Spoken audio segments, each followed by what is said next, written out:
All right, ladies and gentlemen, welcome to yet another episode of Reactionary Opinions. We're talking ghosts and ghouls, all those horrible dead people, dead things that I happen to be riding with the man that can't string a sentence together. We're going to jump into that in just a second. But, Mr. Patriarch, how are you doing this evening? Doing good. Very comfortable with my Hawaiian shirts and embracing my adoptive colored heritage with some Carling Black Label. Hey, you can't go wrong with Zamalek, my man. It's the boss. It'll put hair on your chest. It'll put hair underneath that Boogaloo T-shirt of yours.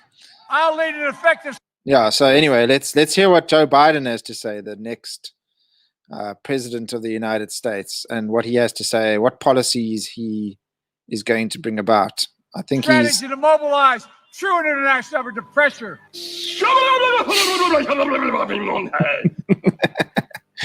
Yeah, he's really, really a great speaker. I want to see that again. Sorry. I'll lead an effective strategy to mobilize true and international effort to pressure.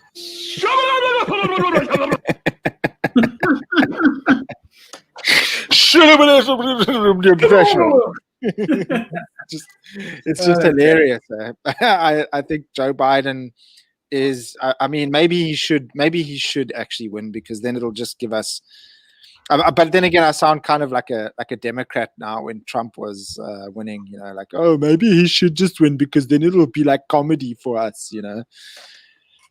But no, Biden really shouldn't win. Anyway, so you know, it's been a hell of a time. You know, I mean, I was chatting to Russell about this, Dylan. The last election, so 2016. I distinctly remember, you know, Trump being nominated on, I think, probably the morning of the 4th, or Trump having won the elections, not nominated. I mean, won the elections on the morning of the 4th year in South African time, like 8-9 o'clock, our morning time. The results were in. It was done. It was a done deal and stuff. Now we're 3 days later, and we still have no clue what is going on. So it's quite something. Yeah, no, that's true. And I guess, you know, for those who aren't aware, the currently the election is it's basically the way it's looking as far as So let me give you the official line. The official line is that Joe Biden, out of nowhere, is kind of has this in the bag. That seems to be the current situation. They're still counting ballots in Pennsylvania, and sort of we'll see that goes. They've called Arizona, but apparently Arizona is still technically in play. But I think I also might have read somewhere that Pennsylvania has called for Biden. So that's sort of where we're at now. And if that's the case, it'll be you know, that's a wrap for Joe Biden. But the thing about it is there's a lot of discrepancies which have cropped up over the course of this election. I'll just rattle off some of the ones that I can think of off the top of my head. So first off, there's some bizarre anomalies, and which has resulted in Pennsylvania already, I think, being them deciding to do a recount in Pennsylvania. And I think they also decided to do one in Georgia.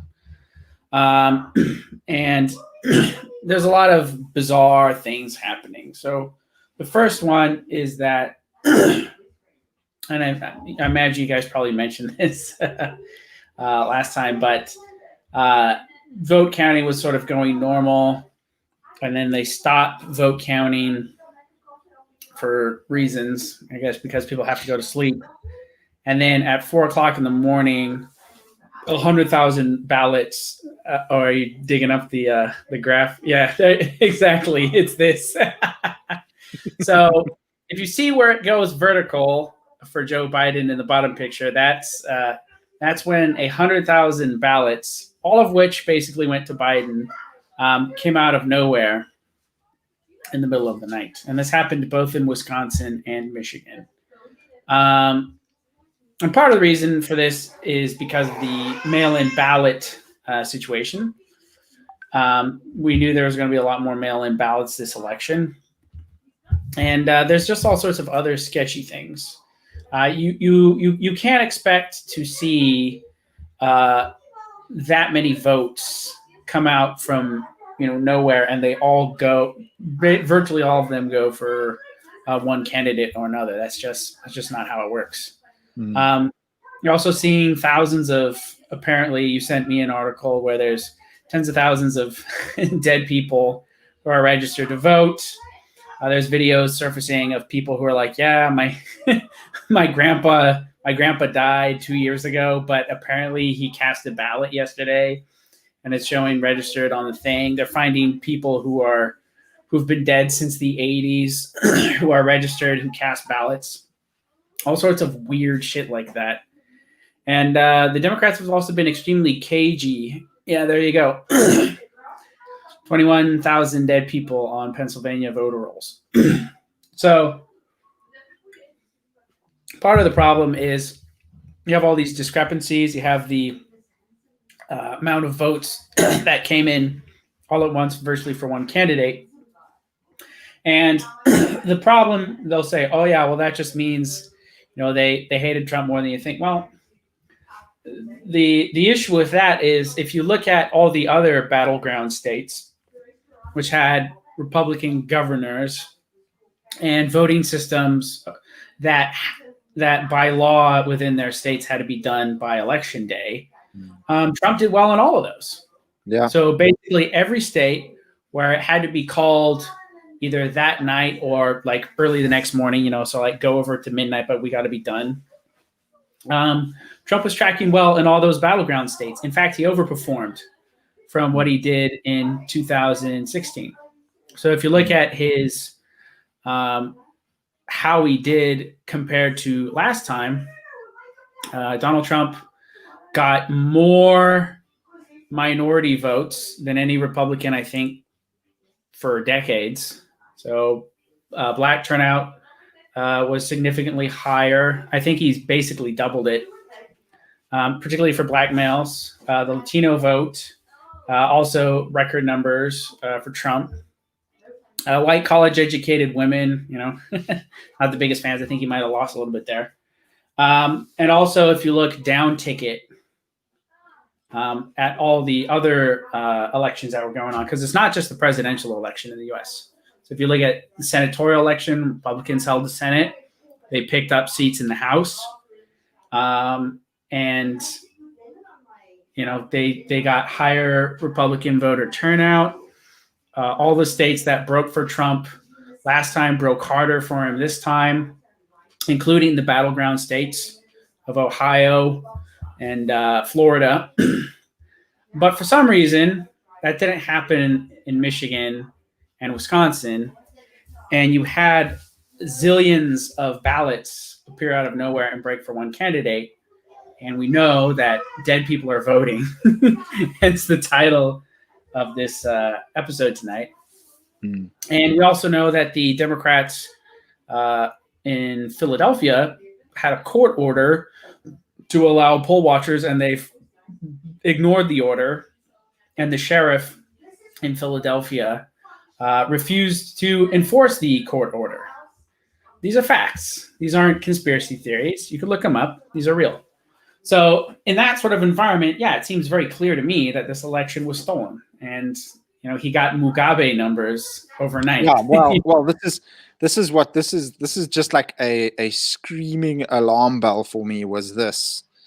I mean, this is just like, this is impossible. Come on. If you think for 1 second that the US, that Joe Biden got more votes than Obama is just, I mean, you have to be pathologically mentally ill to think that, because there's no freaking ways that Biden is more popular than Obama or was Obama was, or whatever. It's just such a screeching alarm bell. Like it's so obvious. Yeah, no, that's certainly true. And the only way, the U.S. population's grown quite a bit since 2008, but I mean, nobody was expecting Obama numbers No, in terms of Democrat turnout. Nobody was expecting that. No. Now, of course, on the one hand, you have Here's a quick joke that I saw someone put on my on Facebook. Mate of mine, Robert, he said, "Aren't you supposed to consult a doctor if your election lasts this long?" That's great. Tremendous. So what was that? Totally threw me off. What was I talking about?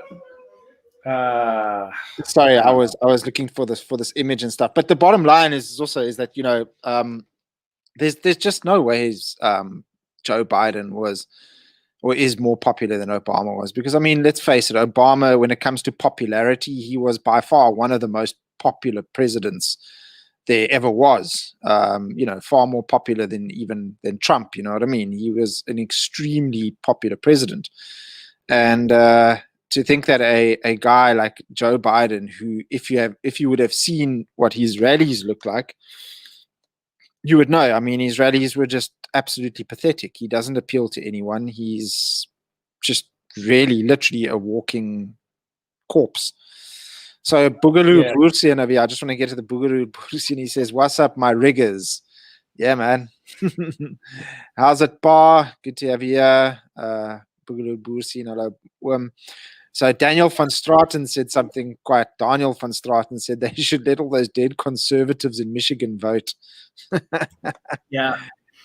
No, yeah. I thought old white people were racist and whatnot, but apparently they all voted for the progressive candidate. The progressive candidate and stuff. Yeah, it's just again, it's like, and that's the mantra, hey? The progressiveness, like that is the thing. I mean, you get assholes like Musi Maimane, you support the DA, and it's just bizarre. But anyway, he gets on and says, "Yeah, if I had a choice, I'd definitely vote for Biden, because he's a more likable person." And I'm like, what? He's literally got the character of an old pair of underpants that you find on the street.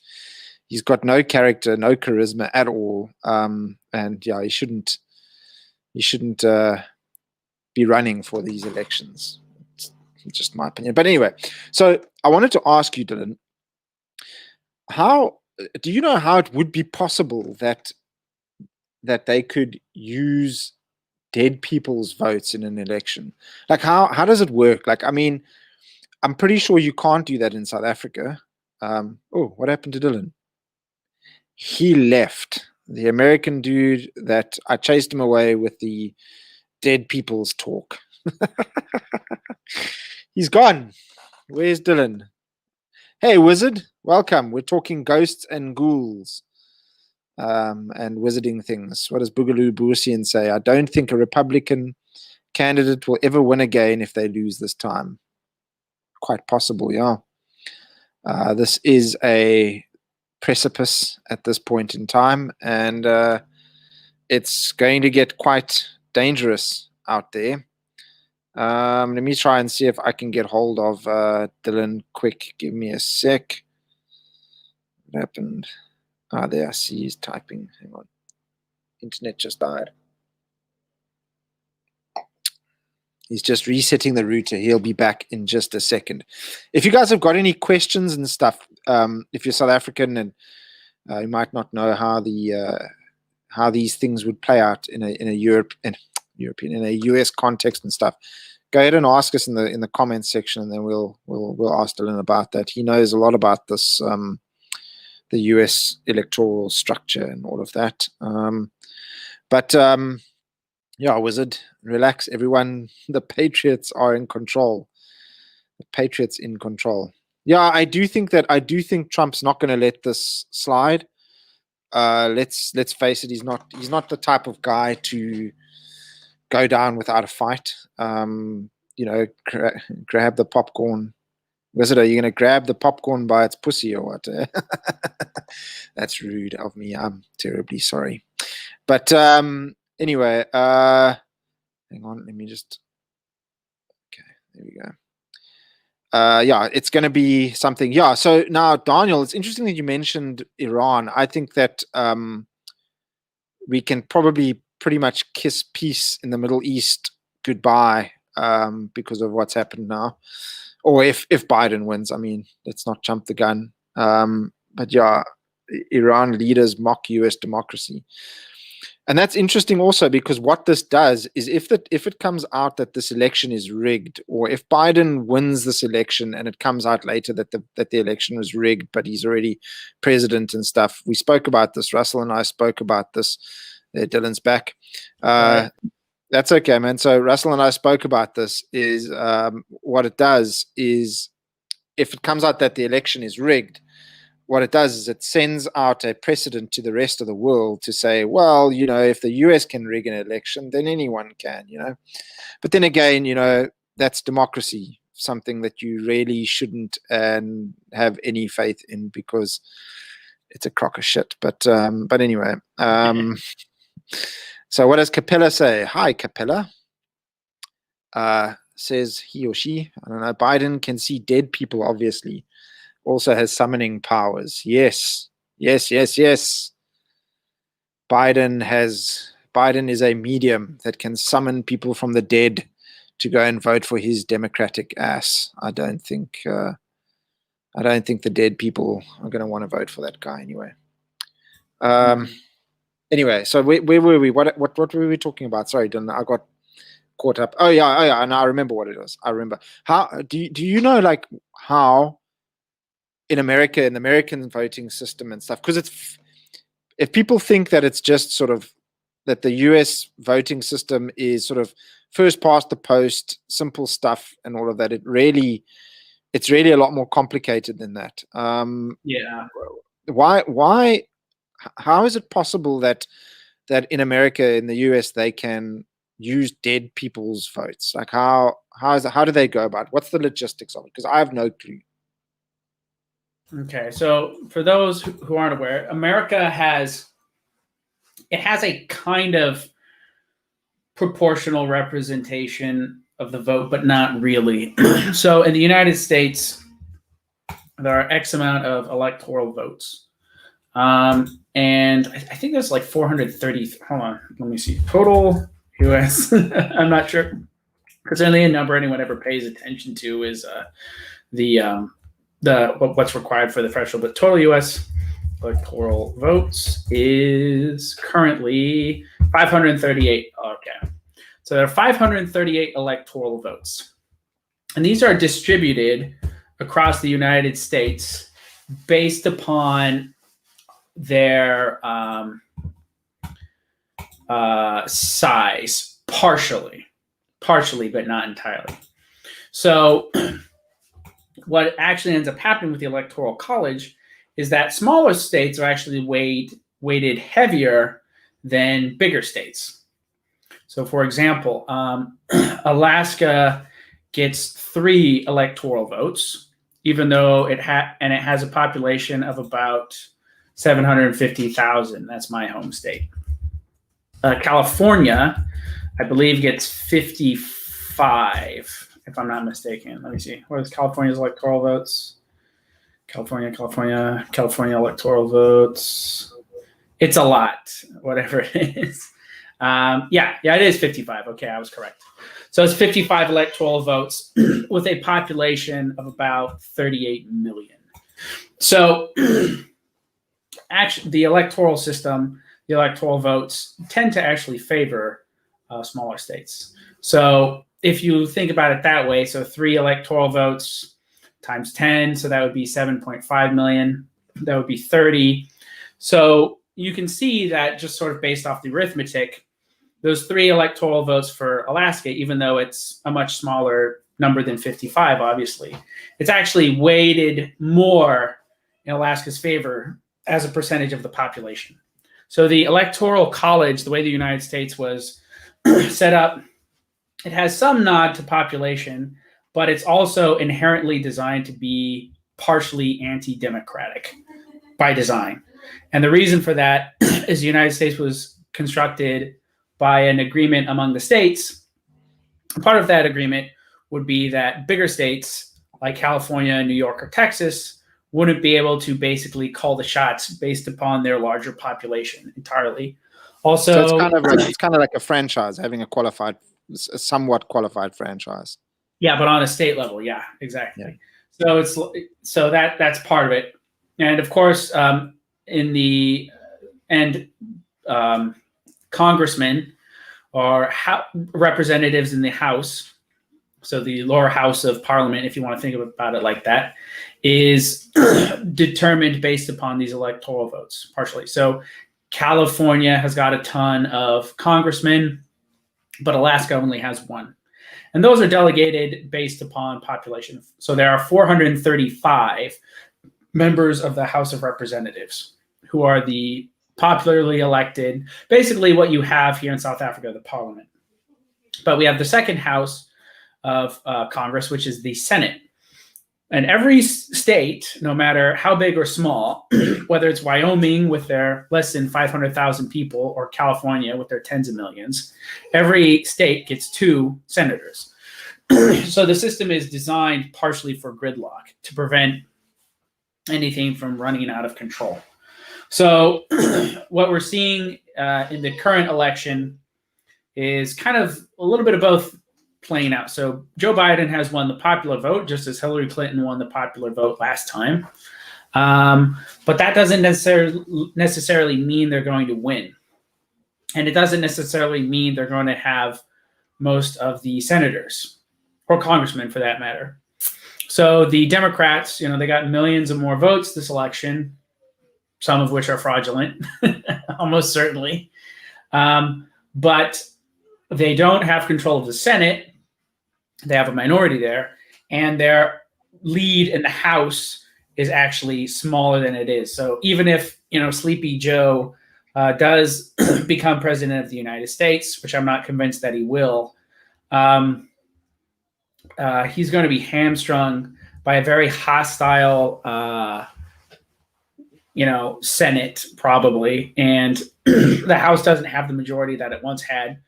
So, and the Supreme Court with the 2 Trump appointees is going to make it a little hard for them to basically go full on, AOC platform. To go full, which I don't think was his plan anyways. I think Joe Biden is essentially the global homo candidate, but AOC is like the true radical. So I don't think that was never a real risk. So he's not going to be able to go.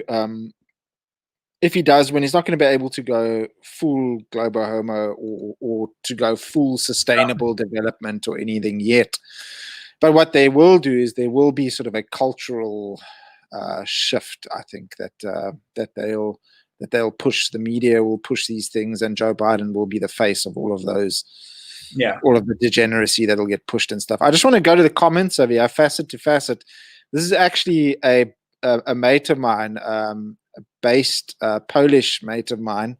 I believe it is Polish, right?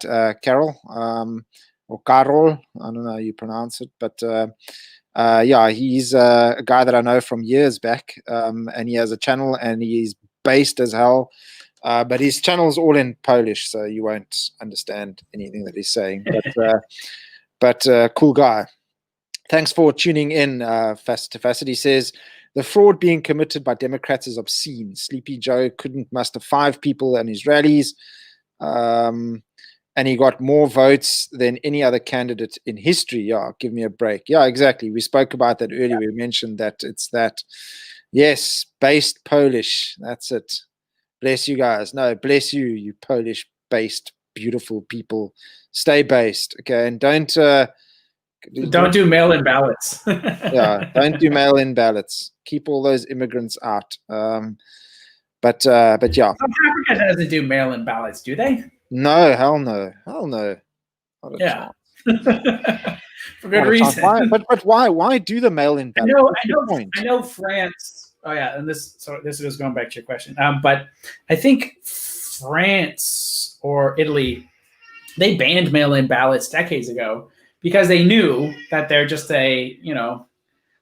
they're a fraud machine. There's Yeah, but no I mean, way now what the Democrats are using is obviously they're going to use COVID now as an excuse now. They're like, oh, well, what do you want people to die? I mean, they're going to post their votes, and all exactly. that. Like, what do you want people to die? Either they die under the white supremacist Donald Trump, or they die going to vote. I mean, what a terrible, Exactly.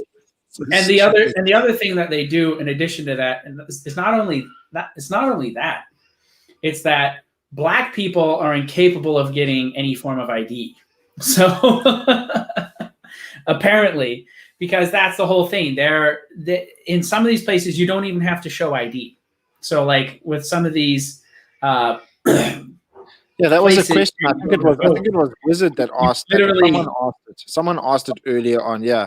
Sideline Opinions asked, why can't you vote? Why can you vote in the US without an ID? Okay, so this is where it gets complicated, and I'm going to have to break it down for you guys a little bit. So the United States does not have a single election system. The only thing which is federal is the U.S. Federal government determines kind of when the election is going to be held. And that's about it. And then the states decide how that's going to be carried out. It is entirely up to the purview of the states, provided it's not unconstitutional, to sort of carry out their elections however, any which way they want. And they do that. So different counties have different states and different counties even have different rules. So, for instance, in Philadelphia is weird because they sort of have their own rules outside of actually how the state of Pennsylvania. Sorry, Dylan, can I just stop you there for 1 second? I want to stop you there for 1 second. Sorry. Guys, there's a crying baby in the background by Dylan because he's a family man. If you don't like it, don't listen. Tough. He's a family man. Go ahead, Dylan. Sorry. Yeah, exactly. I'm a family man. I'm Mr. Patriarch, for God's sakes. But don't worry, the baby's being very well taken care of.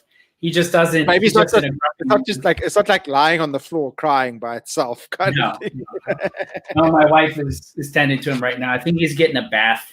I think he's had his bath and he's getting dressed. He really doesn't like getting dressed. Yeah, no. My daughter hates the getting dressed part. Yeah, no, they hate it. They're like, oh, what? I was naked and now you're putting clothes on me. What the hell? Sorry, man. Sorry for stopping you there. It's all good. But anyways, I appreciate it sticking up for us family men. So the thing is there is no U.S. election system. There are U.S. election systems, and they're controlled by the different states. So, for instance, and they'll say, why is people have all sorts of excuses. They'll say, well, you got all these mail-in ballots and you need to get them done and stuff. And, they take a long time to count. And I'm like, okay, well, if that's the case, then how come Florida, with tens of millions of people, I believe the third most popular state in the union, was able to have all their ballots counted and done basically the night of, or like the early morning after, going a little bit over. They were able to do that, and they had it under control, and they had a sort of smooth ship. They ran a clean operation, and they got it done in pretty short order. But yet Pennsylvania, a smaller state, significantly smaller, is counting for days after the election, finding new votes out of nowhere. Must have been all those Amish Trump votes, eh? Yeah. So that's basically the problem that we have in the United States, is if you get particularly in some of these swing states, the ones that have maybe a Democratic governor, but the state legislature is Republican, or they're kind of a purple state. If it's a fairly close presidential election in terms of electoral votes, and you get up to some funny business in one of these swing states, it can throw off the whole damn thing, which is what we're seeing right now. So, yeah, it's a real big problem. And so I guess sort of the main thing is sort of where do we go from here? Sort of what's the game plan? And there's a number of things people need to consider first. So Trump, I was just checking this a second ago. Here's a great CNN headline for you. Helen, just hang on a second. Hang on a second there before we go into what Trump wants to do and what he's I guess he's probably got a wild card or something, planned and stuff. I just want to, before we go into that, I just want to run through the comments and stuff because it's going quite crazy in the comments section over here. Sideline Opinion says they did not expect Trump to get so many votes. They had to scramble in the end to gather the swing. They did not. Postal votes. That's where they might be caught. Yes, even though I believe that the Democrats knew what was going to happen, and they made up that whole red mirage thing, and they conveniently released videos, 6 weeks or whatever, 6 months or whatever before the election, saying this is what's going to happen, guys. We know what's going to happen. And then when it happens, everyone's just like, well, we told you it was going to happen. But I don't think they quite thought it was going to happen like it happened. So what I think they totally underestimated Trump's performance. They underestimated the margins most of all. And as the red started moving away from the blue on the graphs, they said, "Oh shit! Now what? We need to stop counting. Yeah, go home, people. Stop counting. Go home. Let's get those ballots fast." Yeah, exactly, and that's what happened. I mean, they could have had this thing timed and planned perfectly and stuff. They underestimated them. I mean, the Democrats are famous for underestimating themselves. Don't let me remind you of. They're famous for overestimating themselves. Don't let me remind you of that tweet that Hillary Clinton put out of that happy birthday to this future president of the United States, and it didn't age very well. So Wizard says COVID is a dead horse. Yeah, absolutely. Capella says, do you guys have TG? I don't know what TG is. I don't know TG, I don't know what that is. There's so much footage of them locking the doors, blocking watches, filling ballots, throwing ballots away, etc. Okay. Yeah, I haven't seen those videos. I don't know what TG is, Capella. Yeah, just let us know what TG is. I don't know what that is. Also, them bringing in ballot boxes at 4 a.m. Yeah, exactly. Yeah. Graham says, as Stalin once said, I care not who casts the votes of a nation, provided I count them. Ha, ha. Oh, yeah, it's exactly that. Yeah. Telegram. Boogaloo Burtian says my daughter wants to be naked all the time. Yeah. Where are we now? This is also a good point that Capella makes over here. They stopped counting at 97%. The mainstream media were broadcasting the rigged results before they had been officially counted, so they were in on it too. Obviously, the mainstream media were in on it, but here's the thing: is for such a jump to happen, maybe at 40% of the vote count and stuff, I could have been like, okay, well, maybe it could have happened. But at like 90% votes reported, come on, come on, to get 100,000 votes just out of nowhere, it's ridiculous. Yeah. No, it really is ridiculous. Yeah, that's a very good question, Dylan. Before we go, sorry, Craig Vallette has a very good question over here. What would the answer be? Yeah. I'll answer that because in due time, because it's sort of tied up to sort of my bigger answer. Okay. Great. So it's part of what can happen. So there's a few scenarios that can happen. So I have lost faith in the American democracy. I think that's probably one of the worst things about this, or good, depending on sort of how you think about it. Because no matter what happens, half of the country is going to think that the election is totally illegitimate in a way which will make what looked like Russian interference in 2016 look like child's play. So the reason for that is people like me and, right-leaning people like my brother and whatnot, just kind of normie conservatives, they're looking at this thing like, holy shit, the Democrats have just totally, stolen this election.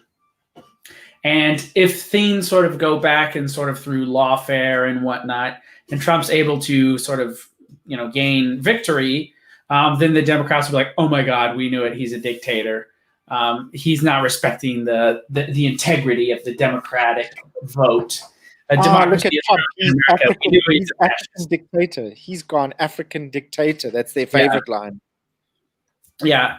So no matter what happens, this is a shit show. And I think it's any notion that we are still the United States is totally gone. So now we are just the states of America. I guess you can think about it that way. So there's a number of things that can sort of happen right now. So they can do vote recounting. They've already said they're going to do recounts in a number of these swing states. There's also been indictments by Rudy Giuliani and others who are on Trump's legal team. I know that just as an example, the Secretary of General of Utah has taken some personal time to stop his duties in Utah so that he can volunteer to help with the Trump campaign, just as an example. And there's lots of people who are MAGA who are really behind sort of going through with this. And there's a number of things that they can do. So first, they can do a recount of the vote. And that's what they're already doing in a number of states. So they could say, let's see your numbers. Let's see these votes. And, the number might get smaller. There's also been suits as to the integrity of these elections. They want to do investigations. They want to see, do an audit. What they really need to do is an audit of the people on the rolls. That's what really needs to happen. And that's what I really hope does happen. Also, and they might find, like I said, ghosts and ghouls are riding for Biden in mass. And people who, and the other thing too is people who are registered to vote but didn't vote. Okay. So every election, there's a lot of people who don't vote who are registered to vote. And so it's quite possible that, let's say you have 10,000 Democrats registered to vote, but between pre-election and on election day, only 6,000 of them vote. So you're like, well, these people are registered, but we're a little short. So let's just print some ballots for them, sign off on them. And now they voted, right? So it's a way of inflating your turnout for people who didn't actually go to vote. So they can recount, they can do an audit. Also, the other thing to keep in mind is that the state legislatures in the American states, the state legislatures control how voting is done within their states. So, and virtually all of them are Republican. Okay. Almost all the state legislatures in the United States are Republican. So they can sort of post facto decide if they want to have an investigation of their states. There's also legal constitutional questions. Voting had to be done by this day, but they're not. They're doing, maybe these all ballots which weren't shown to have identification or can't be traced back need to be invalidated. So there's all sorts of legal things that they can do, and they are doing right now. Now, as far as sort of a scorched earth scenario, if the entire U.S. election gets invalidated, which or is a tie, what can happen is that it actually goes to Congress to have an election. So whatever election that we had in the United States gets invalidated, and then Congress acts as electors for the American people. And right now, 28 or 27, and they're allocated by state. So you might think, oh, this favors the Democrats because they have a majority in the House. That's not how it works. In such a scenario, there are designated electors comprised of members from the House who function as electors for their states.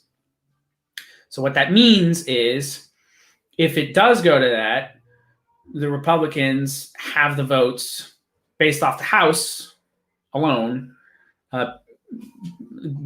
because of them controlling, again, 27 or 28 of the states, that they could win. And then the Senate would have to confirm the vice president, and the Republicans have a majority in the Senate to confirm the vice president. Also, people are worried about, what will happen as far as the courts go. This, judging how serious this is, I'm sure this will get fast-tracked to the top of the Supreme Court's list, or very close to the top of the list. And that's sort of a 5-4, Republican favored situation. And again, they say it's Republican favored, but it really should just be constitutionally favored. Like the court is not supposed to be this political body, but unfortunately, it has become that. And it has really become that. And people will say, this is without precedent, and it is in modern times. But in the election, and I really don't, I don't want to see this happen, because talk about social unrest. But in the year 1800, I believe we actually had a tie. As far as I was just going to say that 1800, yeah. And then what ended up happening is that Congress did, like I'm saying, vote, and I think it was Aaron Burr or Alexander Hamilton threw his weight behind Thomas Jefferson, one or the other. And Aaron Burr was going against Thomas Jefferson. That's who it was. That was the other. Yeah. And then Alexander Hamilton sort of sided with Thomas Jefferson, and then it went to Jefferson. And then Hamilton was so pissed off after that they had a duel, and then he killed Alexander Hamilton in a pistol duel. So this has happened before. They should have Biden and Trump do a duel. A pistol duel. I think Trump would take him. I think Trump would take him. Yeah. The only thing about that might give Biden the edge is he might actually think he's in the 1800s and be better prepared for it. Yeah, that's true. But then again, he won't be able to. He won't. I don't know if he'll. Either that or when he gets shot, his last words will be, I don't know. I'll bring about whatever. True pressure. Yeah. Mm-hmm. But anyway. So right now, that answers Craig's question. Has a tie ever happened before? Yes. I just want to jump into the comments here quickly. There were some good comments over here. So Capella says TG is Telegram. I do have Telegram. I believe you've got Telegram as well, Dylan. Oh, you don't? I don't believe so. But I think look at my boomer shirt, man. I'm lucky to have YouTube and Twitter. That's a millennial boogaloo shirt, not a boomer shirt. Okay, it's the new millennials type shirt. But Telegram. I think I might start a reactionary opinions Telegram group. What do you guys think about that? Let me know if that's something that we can talk about. And we can talk about like reactionary anti-democracy stuff and post all kinds of, Augusto Pinochet stuff and all of that. So Tyrone says, I heard they blockchain watermark the ballots. I hope this is true. Maybe his ace up the sleeve. I don't know how they would do that though. How I don't know. Yeah, I'll tell you how. That's another thing I've heard, and it's big news if true. So again, if they do end up auditing these votes, what ends up happening, based off my understanding, and again, I could be talking out of my ass. This is something I read on the internet, but as these ballots are printed by these printers, they're actually all watermarked with their own sort of unique signature.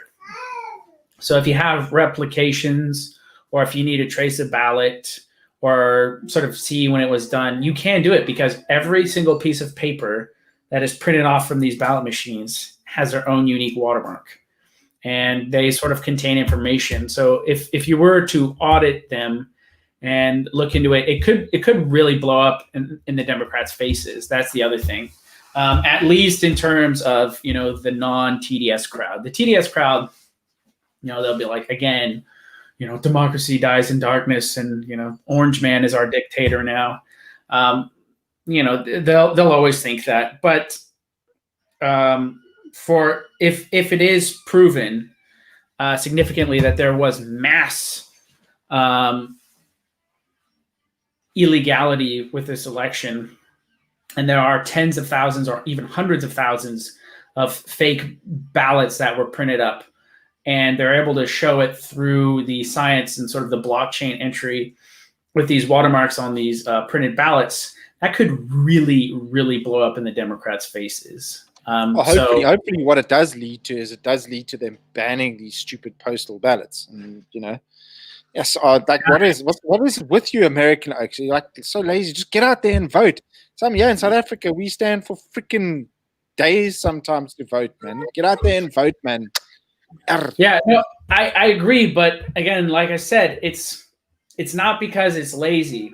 It's because it serves the purpose of certain political interests. Yeah, right? Exactly. So And now it's becoming totally clear and evident. So surely they should commission to have it. It should be clear. Yeah.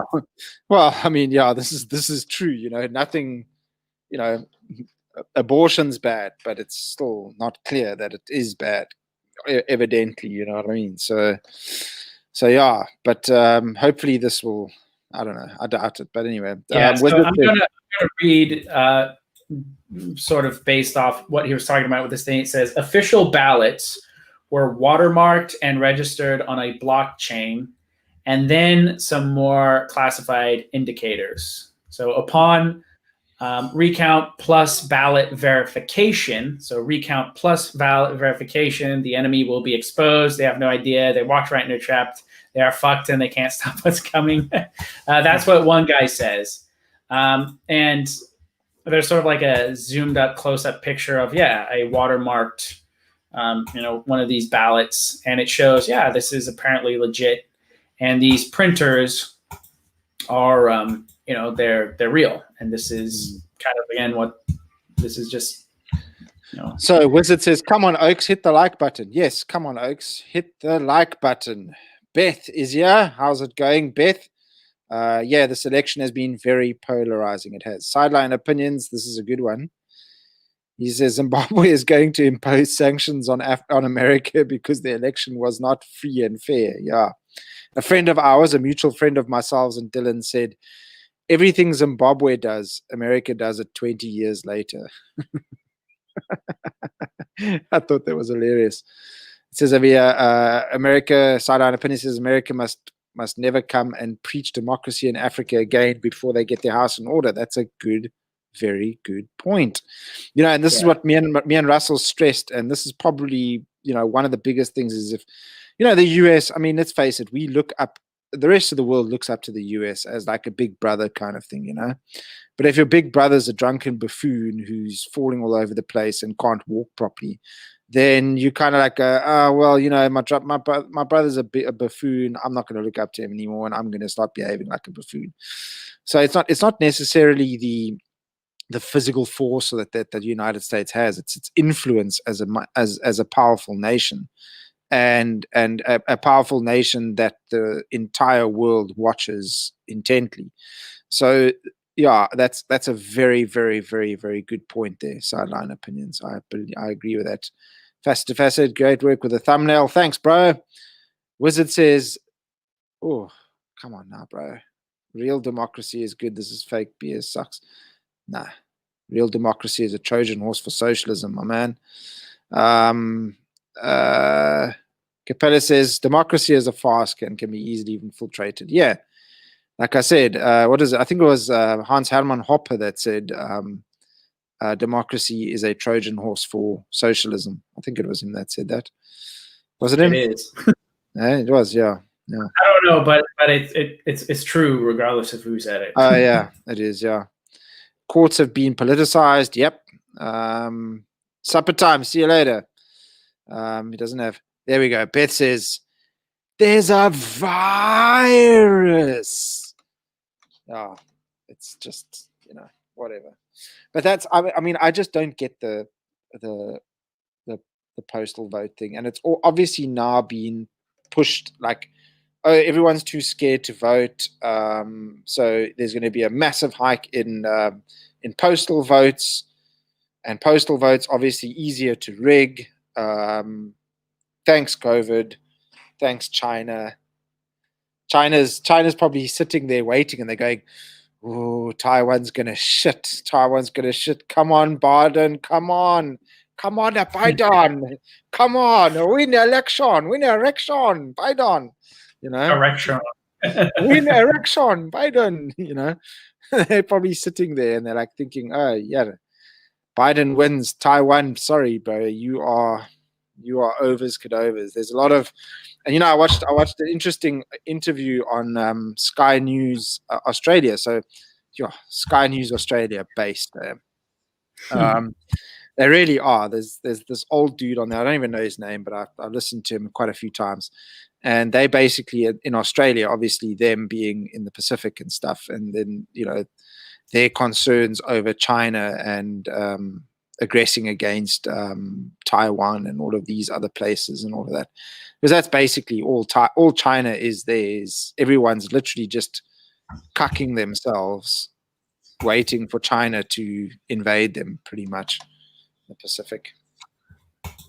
Mm-hmm. Yeah. No, but I don't think this is the end. And this is from CNN, but I think it's true. So it says, Trump has told people he has no plans to concede, even if his path to victory is blocked. The Guardian, Rudy Giuliani, from hero of 9/11 to leader of Trump's last stand. So there's actually... And it's quite convenient also that Giuliani was caught in that Borat movie that was made by that arsehole, and he was caught like molesting some 15-year-old girl or something, or perving his way on some. It's so convenient. Didn't you hear about that? I heard about it, but like I didn't look into it, and I don't think it's. Yeah, and I'm like, know. And everyone's like, yeah, Rudy Giuliani was caught trying to make a pass at a 15-year-old girl. Orange man bad. And I'm like, I've also read that he's impotent since he had prostate cancer. So I don't know. That might not be true. So I don't know. Mm-hmm. But anyways, yeah. Regardless, yeah, I think it does serve demonological purposes. That's certainly for sure. But yeah, so I don't think this is particularly over yet.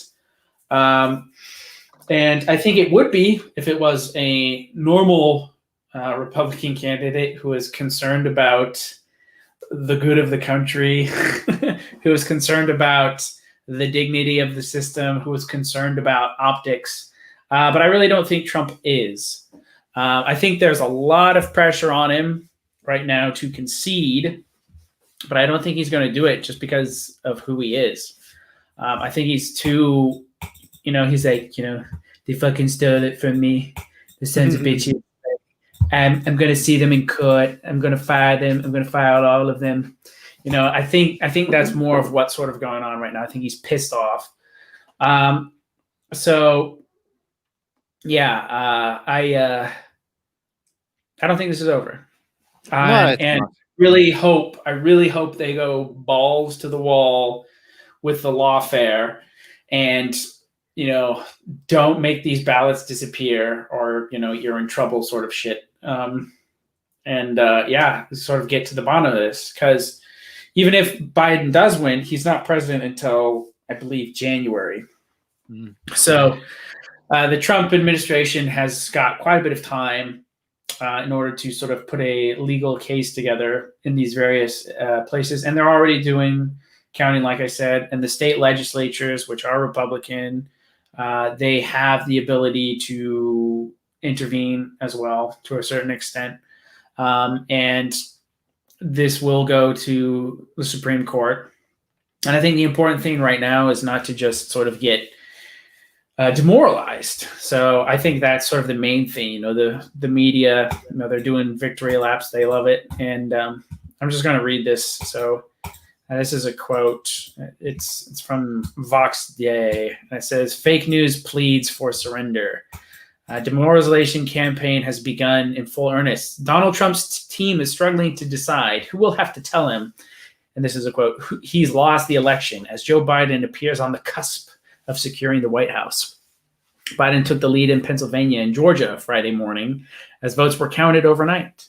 There is no path to victory for Trump without those states, but Trump has told allies he won't concede should the race be called for his Democrat rival. So discussions have begun about the intervention with the president. Who would go in and tell him he's lost and it's time to concede? Names being floated include President's son-in-law, Jared Kushner, and his daughter, Ivanka Trump, both of whom serve as advisors in the White House, CNN reported. Members of the Republican Party are also worried the president won't go quietly and are discussing taking actions of their own. And then the quote ends and it says, "Don't fall for it. Notice how they're always trying to get you to quit because that allows them to claim victory without having to defeat you. Remember that your demoralization is the entire point of the exercise. Liars lie. That's what they do. So don't be surprised when they do and don't fall for it." So Absolutely. That's exactly it. And yeah, that's the thing. Like, I mean, you know, it's not over till it's over. I do think it was a fraud in these states. And I really hope that, you know, they go in there and they find out what the hell's been going on. And I hope that this watermarking and this blockchain registration, I hope all that's true. I hope these votes get audited. I hope they find tons and tons and tons of ghosts and ghouls on the on the voter rolls. I hope they find tons and tons of people who voted, but when they call them to see if they voted to actually verify, they find out that they didn't vote. I hope that they have camera footage of postmasters in Pennsylvania stamping ballots as November 3rd, even though it was on the 4th and the 5th. I hope they find all that shit. And I hope this whole thing blows up in their faces and that they're shown for the frauds and dishonest cheats and sons of bitches that they are. So I think that can happen. And if Trump has a will to do it, I think it will happen. And we'll just sort of have to wait and see what comes down the pike. Yeah. The reality of it, Dylan, is even if Biden wins, it's still not over. Like, this is the whole thing is, you know, this is what people just don't get is like, in the end, we win. Like, this is the thing. Like, it doesn't matter. Like, you know, you can, if there's a million, if you're outnumbered 1,000,000 to 1, never give up. This is the point. Yeah. You can't just sort of, you know, I mean, even if Biden wins, so what? It's going to accelerate us into, you know, perhaps bring us closer to getting all this stuff over and done with. You know what I mean? Because the goal is, you know, the goal is for the globalists to basically destroy the United States. That's what they want to do. They hate that the United States exists. They hate that the United States is a bastion of freedom, liberty, and it's fading very quickly, and Christian, you know, ideas and morals and stuff fading very quickly though in the US. But that's what they want. The globalists want to destroy it. And regardless of whatever happens, we win. The good people win. Logos prevails. This is the thing. Order always defeats chaos. Logos prevails. Yeah, and, you know, I think it's true. And, you know, the way I see it, this could be good in a number of ways. So on the one hand, it will definitely radicalize, you know, the deplorables and MAGA crowd out there if Trump loses. So when 2024 comes around, tens of millions of people are going to remember this, and they're going to punish the Democrats. And they'll do it in the midterms before 2024. The midterms are in 2 years. So there's that. I also think, it sort of unmasked the Democrat Party to a certain extent. It's unmasked the press. It's unmasked Fox News as sort of being, kind of in the bag for global homo. It's unmasked a lot of people, just as the whole Trump presidency has been. I think that's been the biggest thing, the best thing for the Trump presidency. It's been a giant middle finger and a floodlight on all sorts of skullduggery. Yeah, what happened there with Fox? Dylan, something happened there. What was it? They just basically. I remember seeing something. Fox, like they have now basically. Oh yeah. So what happened there was when there were still zillions of ballots being counted in Arizona. I think there still are ballots being counted in Arizona, and it's a pube. It's a pube hair away, sort of one way or the other. It's not done, but they called it for Joe Biden a couple days ago, and I think the reason they did it is so that they could sort of, I don't know, but so that they could sort of stop counting it and be like, oh yeah, there's a Biden point, But they did that. They did that a while ago, and it's been pretty bad from Fox News. And and what I was saying about the other point is, supposing Trump does pull out a win, I think this is going to radicalize him in a good way, because it'll be like gloves off, essentially. Like you fucked with me, like in the most public, explicit, over the top way, and I'm coming after you. So I really hope. That's my dream scenario. You might just put on his black shirt and start talking about action and stuff, Action. Yeah. So I just want to jump into the comments quick, Dylan. So Shannon Bradley says, imagine Biden's senility or senility. I don't know if is that a word, but anyway. And touchy-feely fingers on the red telephone button on the Oval Office. Yeah, horrifying thought. Facet says, the presenter that you mentioned might be Andrew Bolt. Yes, that's his name. The old guy at Sky News Australia. Is based as well. Been interesting. Got to go. Cheers. All good. God bless. Cheers. Wizard, thanks for hanging out. Yep. It's COVID-19 timelessly released. Boogaloo Bursian says they released. They released Giuliani's clip. He was fixing his shirt after taking out the microphone. Oh, okay. Is that more defamation? Obviously.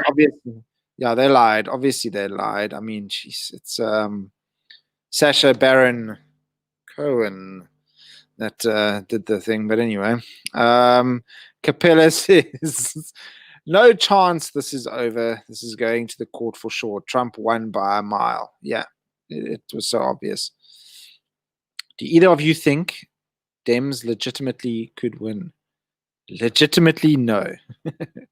Illegitimately, yes. Yeah, I do think they could legitimately win. I think they legitimately won most of the previous elections that they had. I think they legitimately won in both of Obama's elections. Yeah, obviously. I think they legitimately won the the Clinton elections. And I think they legitimately lost the last election, and they illegitimately stole this election. And this isn't the first time that this has happened. In 1960, with Kennedy versus Nixon, they stole that one too. And again, it came down to a squeaker in Chicago, in Illinois. And again, these ballots, they're like, oh, we're still counting. Like we just keep finding all these ballots, and they're all going for John F. Kennedy, not Nixon. So the same thing happened there, basically, that we're seeing now, except now it's bigger and it's happening in multiple states. I think the reason why it didn't happen last time is because they legitimately were shocked when Trump won. They didn't think he was going to win at all, and they're like, "Holy shit, he actually won!" So it caught them unprepared. This time they're prepared for it. So yeah, and if you look at some of the things that he's done, again, I'm not a huge mega Trump fan, but he's basically the equivalent of a third party candidate who's hijacked the Republican Party. And he's, as far as the globalist stuff goes, the sort of global homo thing, regardless of, how good his, he's big overspender. He's too big government. He hasn't wound on the wars as much as, I'd like, although there are less U.S. servicemen now at any point since 1920. So that's good. So there's like both good and bad with Trump.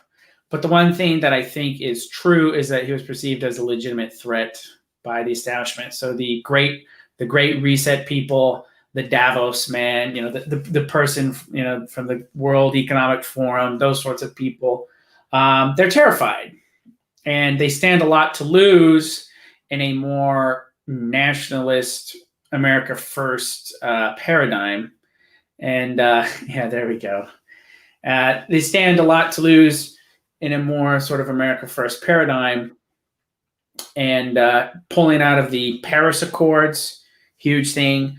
Pulling out of the TPP, huge thing. Demanding that sort of NATO allies foot the bill, or like U.S. troops are going to be moved out. That's a huge thing. So the problem with the sort of linchpin in the global homo agenda is that it stands or falls by the United States. And if the United States isn't the force behind it, just as if they're not the force behind the UN, then nothing really happens, because the United States is the necessary ingredient to have on board in order to make all these plans work. If that's so, yeah. And I think that the United States becoming more nationalistic, and again, America first, is a huge threat to these plans. And they really don't want to bet the house on Trump having a fair election. Yeah, I think people to this day, even I mean, like Dylan says, I obviously I'd take Trump over Biden any day, but I'm not a massive what do they call them, Trumpers or whatever. I'm not one of those guys. I used to be somewhat, not anymore. So, but I think people underestimate how much of an impact 2016 and Trump actually had on the global political zeitgeist. And it really was a middle finger to the globalists. I mean, what he did in Davos at the World Economic Forum was he literally just waltzed in there and looked all the globalists in their faces and said, "You know what, guys, here's a big fat toffee. We ain't having any of this. So cheers, you can have your Paris Climate Accord and all that other crap. We're done with it, like that's it." And I think that annoyed the hell out of the global homo. And I think people underestimate how much of an impact Trump actually had on the global zeitgeist. Trump and, of course, Brexit, which was also a big one. Yeah, no, definitely. So, yeah, I guess sort of my last thing I have to say is, don't cash in the chips until it's over, until all sort of things have been exhausted. Because I mean, the American people deserve to have an honest election. It doesn't matter if you're a Republican or a Democrat, and if there's skullduggery afoot, which it really seems like there is, then that has to be dealt with, and that has to be done away with. And I'm cool, I'm not really a partisan guy, and I sort of hate the Republican Party. Like I was an ANCAP for years, for God's sake, and I'm still sort of sympathetic to a lot of those same sort of values and anti-war and anti-corporatism and whatnot. And the Republican Party, represents that a lot. But Trump, that did change things a little bit, and it's not. You could say that between Bush, Obama, what's the difference? I'm sorry, between Bush, Gore, what's the big difference? Between McCain or Obama, or Obama, Romney, what's the big difference? There really wasn't. No, there wasn't a big difference, but there is somewhat of a difference with Trump. That is true. So here's the thing, Dylan. It's okay. It's still possible for you to be somewhat libertarian or ANCAP or whatever, so support things like free market trade, freedom of speech, all of these things, and still be a nationalist anti-global homo. Like it's 100% compatible. Yeah. Some people think that if you're anti-global homo, then you are just like a crazy, hard right fascist. Maybe you are, but whatever. So what? But it says I just want to read what the definition of global homo is. It's a word used to describe a globalized and homogenized culture pushed for by large companies, politicians, and neocon/leftist pawns. This culture includes metropolitan ideas such as diversity, homosexuality, sexual degeneracy, colored blindness in regards to race, egalitarianism, money worship, and the erasure of different individual cultures, amongst other things. The term is often used by alt-right figures.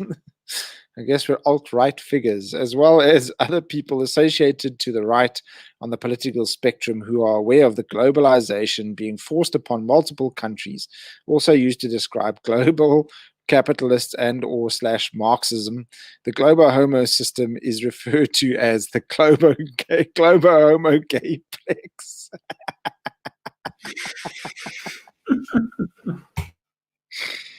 The global homo gayplex. That is just next level.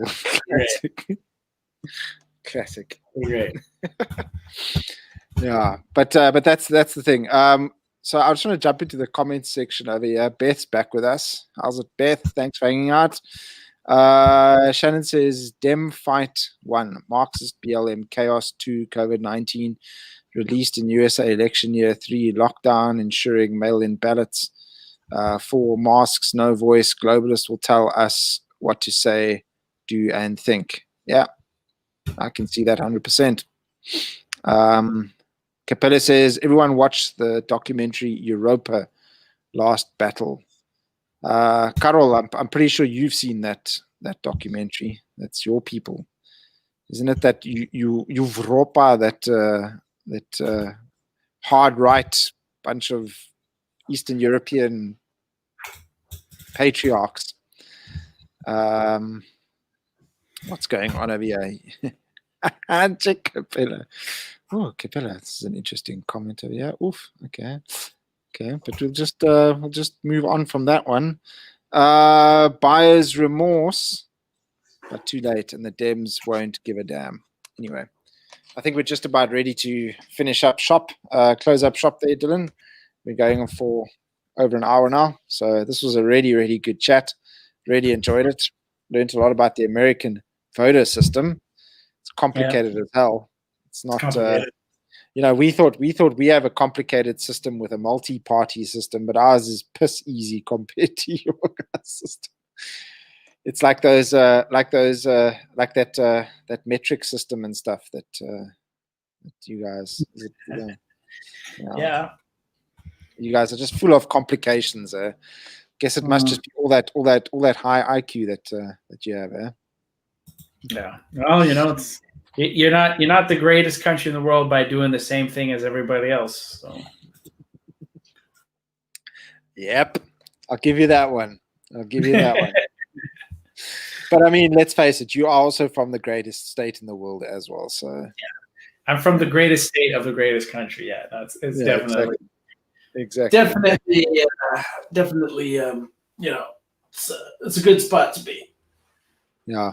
Anyway, guys, thank you so much for hanging out with us.